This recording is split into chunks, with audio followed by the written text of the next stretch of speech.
Students, आज हम आपको एक्सप्लेन करेंगे क्लास 9 संस्कृत शेमुशी पुस्तक का चैप्टर 1 भारतीय वसंत गीतम और इसके क्वेश्चन आंसर।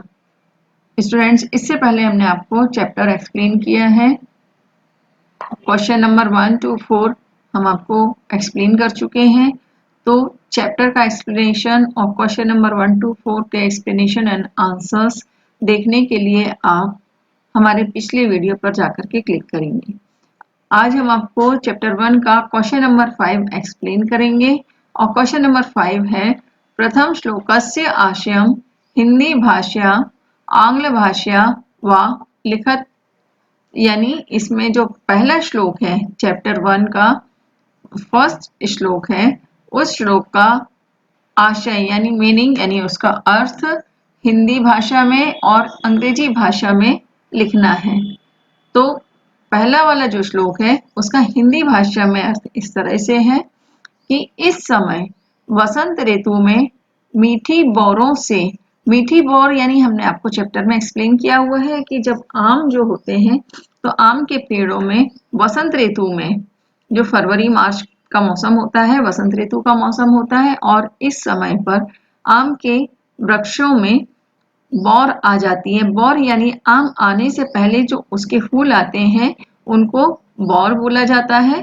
तो इसमें वही दिया गया है कि इस समय वसंत ऋतु में मीठी बौरों से सरस यानी सुशोभित हुई यानी उससे सजी हुई आम के वृक्षों की पंक्तियां दिखाई दे रही हैं।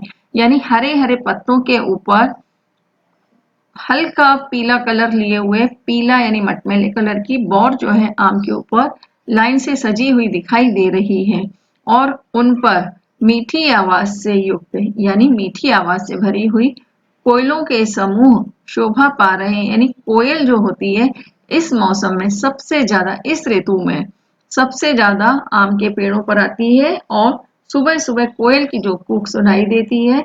तो इसमें यही बताया गया है। और स्टूडेंट्स, हम आपको एक बात और बता दें, वसंत ऋतु का मौसम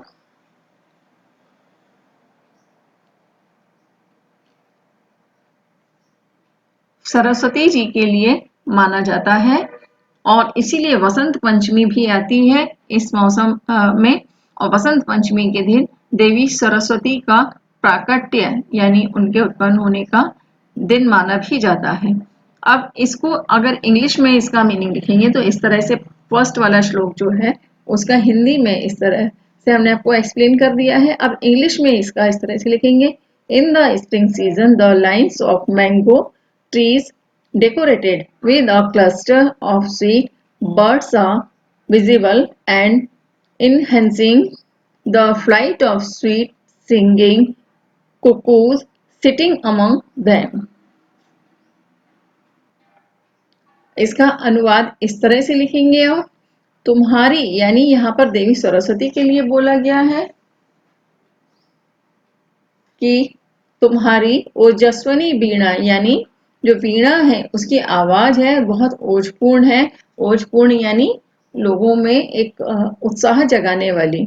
इस आवाज को सुनकर, वीणा की मधुर तान को सुनकर लताओं के, लता यानी जो पेड़ की जो ब्रांचेज हैं, वृक्षों की जो ब्रांचेज होती हैं उनको लता बोला जाता है। तो लताओं के नितांत शांत सुमन हिल उठे यानी लताओं में, ब्रांचेज में जो फूल लगे हुए हैं वो एकदम शांत थे, लेकिन आपकी ओजपूर्ण वीणा की आवाज को, उसकी मधुर तान को सुन करके वो फूल जो है, सुमन जो है वो भी हिल उठे हैं यानी वो भी हिल रहे हैं और आनंद ले रहे हैं। और नदियों का सुंदर जल क्रीड़ा करता हुआ उछल पड़ा यानी नदी में जो पानी जो बह रहा है तो उसके लिए बहुत ही अच्छी कल्पना की है। और इस मौसम में जब हम सुबह शाम देखते हैं नदी का जो पानी होता है तो उस पर सूर्य की किरणें जो पड़ती हैं तो उससे ऐसा लगता है कि जैसे पानी जो है आनंद में उछलता हुआ प्रवाहित हो रहा है। तो हे सरस्वती, नवीन वीणा का वादन करो। तो यहाँ पर प्रार्थना की गई है सरस्वती जी से कि हे सरस्वती माँ, आप नई वीणा का वादन करो यानी नवीन वीणा जो है आप उसको बजा करके मधुर तान छेड़ो।